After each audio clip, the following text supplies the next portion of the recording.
تو اس میں پرابلم یہ ہے کہ لوگوں نے کیا کرنا ہے، وہ بیگ جو لاتے تھے اس میں کیا ہوتا، نیچے آدھا جو بیگ ہوتا تھا وہ مری ہوئی ٹڈیاں دے دیتے تھے، اور اوپر جو ہے زندہ ٹڈیاں یہ رکھ دیتے تھے، اور جب وہ آگے جا کے کھولتے تھے خریدنے کے بعد تو آدھی ٹڈیاں مری ہوتی آدھی زندہ ہوتی تھیں. تو مری ٹڈیوں کا یہ نقصان ہے کہ اس میں وہ اس مری کس طرح ہے، وہ اس میں کیمیکل اسپرے کیا گیا ہے، لیمڈا سیلوتھرین وغیرہ یا میلاتھیان وغیرہ، جس کے ریزیڈول افیکٹ ہوتے ہیں، وہ کیمیکل جو ہوتا ہے وہ اس کی باڈی کا حصہ بن جاتا ہے ٹڈی کا. تو جب وہ جانور کھائیں گے تو وہ ظاہر بات جانوروں میں بھی اس میں پرابلم آئیں گی، جب وہ انسان کھائیں گے تو وہ بھی اس میں پرابلم آئے گی. تو انہوں نے فیڈ ملز نے پھر وہ خریدنا بند کر دیا. اگر گورنمنٹ اس کو ایک پالیسی دے اور اس کو ایک اچھے لیول پہ لے کے جائے تو میرے خیال میں اس کو یہ ایک ورکیبل جو ہے نا سلوشن ہے کہ کسانوں کو کہیں کہ وہ ٹڈیاں پکڑیں اور ان ٹڈیوں کے سینٹرز بنائے جائیں فیڈ ملز میں اور مارکیٹس میں، یعنی کہ یہ ذریعے ہمارے جو لائف سٹاک اور اس طرح کے جو محکمے ہیں ان کو لگایا جائے کہ وہ اس کو پرچیز کریں یا اس کو سہولت کار بن جائیں کہ وہ فیڈ ملز والوں کو بیچیں ڈائریکٹ جا کے کسان، اور وہ اس میں سہولت کار کے کردار ادا کرے، ایک پالیسی بن جائے تو یہ ممکن ہے. کسانوں کو یہ گائیڈ کیا جائے تو وہ کسان یہ کرنے پر تیار ہو جائیں گے، کیونکہ ٹڈی جو ہوتی ہے وہ شام میں رات میں جا کے وہ کسی اونچی جگہ پہ درخت پہ یا کسی بلڈنگ پہ یا کسی کھلی جگہ پہ، یعنی کہ جو ہوتی ہے زمین ہوتی ہے اس پہ جا کے یہ رات کو ریسٹ کرتی ہیں، اور یہ پھر اڑتی نہیں ہے رات میں. اگر ایک دفعہ جہاں بیٹھ جائیں پھر یہ وہاں سے اڑتی نہیں ہے، بالکل بھی نہیں اڑ سکتی، کیونکہ سورج کی روشنی ختم ہو جاتی ہے تو اس کے بعد ان کی جو موومنٹ ہے وہ بڑی سلو ہو جاتی ہے. تو اس کو پکڑنا زندہ حالت میں کوئی مشکل نہیں ہے اگر اس کا تھوڑا سا گائیڈ کیا جائے کسانوں کو، اور حکومت اس کو ایک پالیسی دے دے اور فیڈ مل کو اس کے اوپر لگا دے تو یہ بالکل ایک ورکیبل سلوشن ہے. اوکارا میں یہ ہو چکا ہے، لوگوں نے بیچا بھی ہے، لیکن وہی پرابلم ہے کہ وہ جب فیڈ مل کے پاس گئے تو انہوں نے اسے ریجیکٹ کر دی کیونکہ اس میں کیمیکل کے ذرات وغیرہ پائے گئے. دوسرا ہے جی بایو فرٹیلائزرز، یعنی کہ آپ کو پتہ ہے 76% اس میں پروٹین، میں بتا چکا ہوں 76%. تو پروٹین جو ہوتی ہے آپ کو پتہ ہے یہ امینو ایسڈ ہوتے ہیں، اور امینو ایسڈ جو ہوتے ہیں وہ نائٹروجن بیسڈ ہوتے ہیں، اور نائٹروجن اصل میں یوریا ہوتی ہے، جو ہم یوریا کھاد ڈالتے ہیں اس میں نائٹروجن ہی ہوتی ہے. تو نائٹروجن یعنی کہ اس یہ ہائی سورس آف نائٹروجن ہے. تو نائٹروجن اس میں سے یعنی کہ آپ نائٹروجن فرٹیلائزر جو ہے اس کا بھی اس میں سے آپ کام لے سکتے ہیں. اور اس کے علاوہ اس کے جو باقی اعضاء ہیں، جو اس کی باقیات ہیں، وہ زمین میں آرگینک میٹر نامیاتی مادہ جس کی ہماری زمین میں بہت کمی ہے، 0.2-0.3% ہماری یا اس سے بھی کم ہوتا ہے عام طور پر زمین میں. جب آپ زمین کا تجزیہ کروائیں اپنی مٹی کا تو اس میں آرگینک میٹر 0.2-0.3% یا اس سے بھی کم ہوتا ہے. اس کے لیے ہم کیا کرتے ہیں، اس کے لیے ہم یہ جو ہمارا گوبر ہوتا ہے یہ ڈالتے ہیں فصل بیچ میں، اس کے باقیات ڈالنے کی کوشش کرتے ہیں، لیکن ہمارا آرگینک میٹر پورا نہیں ہوتا. جو اچھی زمینیں ہیں اس میں 1.5 سے 2% آرگینک میٹر ہونا چاہیے، جو سائنسدان ریکمینڈ کرتے ہیں، جو ہمارے سوائل سائنٹسٹ جو ہوتے ہیں، جو ہمارے مٹی کے جو ڈاکٹر ہیں وہ جو ریکمینڈ کرتے ہیں کہ وہ 2 سے 1.5 سے 2% تک اس میں نامیاتی مادہ ہونا چاہیے زمین میں. تو یہ اس سے ہمیں 2 پرپز مل سکتے ہیں. ایک تو اس سے ہمیں نائٹروجن بیسڈ جو ہمارے جو فرٹیلائزر ہے وہ پوری ہو جائے گی، اور اس سے زمین کی کنڈیشن آپ کو ہوگی، اس سے زمین کی کنڈیشن بہتر ہوگی، زمین میں طاقت آئے گی، زمین کے آرگینک میٹر نامیاتی مادے میں بہتری آئے گی. کچھ بھی نہیں کرنا، چاہے اس میں یہ ہے کہ کیمیکل والی ٹڈی ہے یا دوسری ٹڈی ہے، کوئی بھی ٹڈی جس طرح بھی آپ نے سورس سے حاصل کی ہے اس کو زمین میں پھیلا کر، جس طرح ہم گوبر زمین میں مکس کرتے ہیں اس کے اوپر 1-2 دفعہ ہل چلا دیں، وہ زمین کے اندر چلی جائے گی. پانی لگا دیں، کھاد اگر لگا دیں آدھی بوری سے بھی کم 5-10 کلو 1 ایکڑ کے حساب سے یوریا، تو یہ ذرا جلدی سوائل میں مکس ہو جائے گا. یہ تو اگر آپ ڈی اے پی ڈال رہے ہیں تو ڈی اے پی میں بھی آپ کو پتہ ہے یوریا ہوتا ہے، تو وہ بھی اتنا ہی اس کے لیے نف ہے، اس سے ہی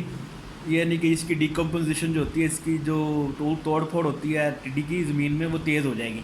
اور جس کے کیمیکل جو اس کے اندر ہوتے ہیں وہ بھی زمین کے اندر مل جائیں گے. اس کے ہارمفل افیکٹس جو انسانوں تک آنے ہیں اس سے بھی یا جانوروں تک آنے ہیں وہ بھی بچ جائیں گے. تیسرا ہے جی حلال ہے، بالکل حلال ہے. عرب آپ یوٹیوب میں لکھیں کہ عربز ایٹنگ یہ لوکسٹ یا ٹڈی آپ لکھیں تو وہ آ جائیں گے درجنوں کے حساب سے ویڈیوز. عرب کھا رہے ہیں، چائنیز کھا رہے ہیں، افریقنز کھا رہے ہیں، اور یہ اسلام میں حلال ہے، حدیث موجود ہے. میں نے دیکھا ہے یوٹیوب پہ بھی مختلف عالموں کا، مولانا راغب نعیمی جیسے مستند عالم انہوں نے بھی فتویٰ دیا ہوا ہے، دوسرے علماء نے بھی فتوے اس کے اوپر آپ کے موجود ہیں کہ ٹڈی کھانا حلال ہے، نبی صلی اللہ علیہ وسلم کی حدیث سے ثابت ہے. تو یہ ٹڈی کو کھایا بھی جا سکتا ہے، تو یہ بھی ایک اس کا فائدہ ہے. تو یعنی کہ اس کو کہہ لے کہ ٹڈی کے فوائد میں شامل ہوگا یہ بھی. اور سب سے ہے جی اینڈ پہ جانوروں کی جو ہماری لائف سٹاک ہے اس کی پروڈکشن کیسے اس سے بہتر ہو سکتی ہے. ٹڈی جہاں پہ ٹڈی کا اسپرے کیا جاتا ہے، اگر گورنمنٹ اسپرے کرتی ہے ہیلی کاپٹر سے یا ڈرون سے، ULV اسپرے سے، کسی چیز سے بھی کرتی ہے، تو نیچے جو سبز چارہ ہے، جو سبز چیز ہے، جو جانوروں کی خوراک ہے، وہ عموماً 25-30 دن تک وہ بالکل نہیں کھلانی چاہیے جانوروں کو. اس سے جانوروں میں کمپلیکیشنز پیدا ہوتی ہیں، جانور بیمار ہوتے ہیں، جانور مار بھی سکتے ہیں. تو وہ والا جو مٹیریل ہوتا ہے وہ اتنا اچھا، یعنی کہ جو آپ کا، یعنی کہ اس سے آپ کی جانوروں کو نیگیٹو افیکٹ آئے گا اسی ٹڈی کی وجہ سے. کوئی ٹڈی کا جو اسپرے ہوگا وہ اس کی اوپر اس کے ریزیڈیوز جو ہیں وہ کراپ میں رہیں گے، جو فاڈر میں رہیں گے، چارے میں رہیں گے. چارہ آپ جو کھلائیں گے جانور کو، اس سے جانور بیمار ہو سکتا ہے. تو اس سے فائدہ کیا ہو سکتا ہے کہ آپ سائلیج کی طرف جائیں. حکومت جو ہے فارمرز کو سائلیج کی طرف راغب کرے. سائلیج جو ہے وہ کئی گنا بہتر ہے سائلیج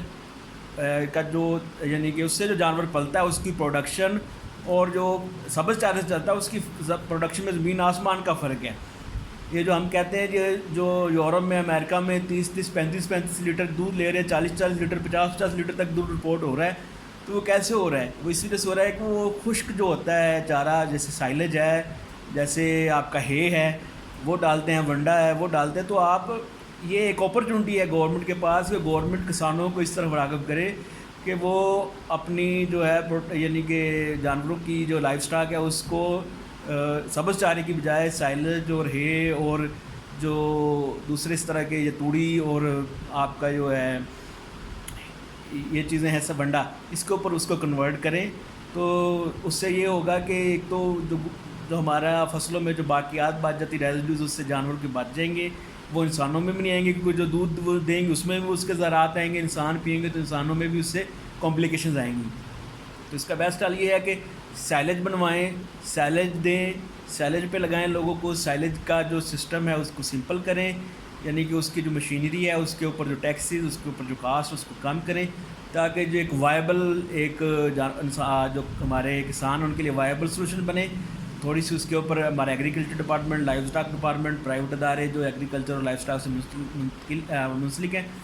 وہ اویئرنیس کمپین چلائیں، گورنمنٹ اویئرنیس کمپین چلائے، ٹی وی چینلز پہ، اخبار پہ، ریڈیو پہ، اس طرح کے نیٹ پہ، یوٹیوب اور جو سارے سورسز ہیں اس کے اوپر سوشل میڈیا کے، اس کو یوز کیا جائے. ویڈیوز بنا کے واٹس ایپ میں اسپریڈ کی جائیں، فیس بک پیجز پہ ایڈ کی جائیں، کیونکہ کسان آج کل سب کچھ ہر جگہ آپ کو پتہ ہے یہ سوشل میڈیا اویلیبل ہے، کسان اس کو ضرور پک کرے گا. تو یہ میری کچھ گزارشات تھی کہ ٹڈی کا جو ہے، ایک تو یہ ٹڈی جو ہے ہمارے نقصان تو کر رہی ہے، لیکن اس میں فوائد بھی چھپے ہوتے ہیں کہ قدرت نے جو بھی چیز بنائی تو اس میں کچھ نہ کچھ فائدہ ہوتا ہے. تو جو کچھ فائدے جو اب تک ہمارے پاس سامنے آ چکے ہیں وہ میں آپ کو بیان کر رہا ہوں. تو زیادہ کردار اس میں گورنمنٹ کا ہے کہ گورنمنٹ اس میں ایک پالیسی بنا کے تمام اسٹیک ہولڈر کو اس طرف رائے کہ فیڈ ملز والے فیڈ کے لیے اسے خریدیں زندہ حالت میں.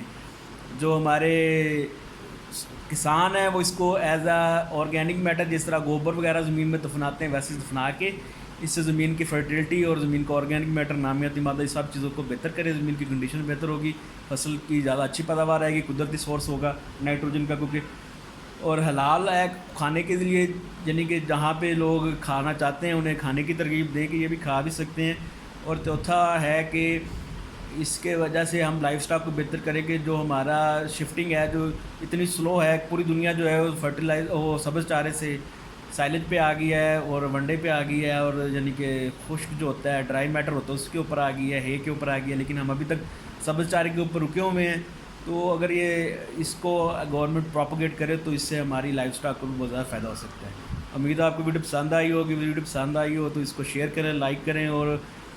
چینل سبسکرائب کریں. انشاءاللہ اگلی ویڈیو میں لائف سٹاک کے متعلق کروں گا. میرا فارم ہے لائف سٹاک کا، وہ کمپلیٹ ہو چکا ہے، اس کے اوپر یہ اگلی ویڈیو انشاءاللہ میری کوشش ہے کہ وہ آپ کے سامنے لائی جائے. اس کا وزٹ کریں گے اور آپ کو فیلڈ میں لے کے جائیں گے انشاءاللہ تعالیٰ.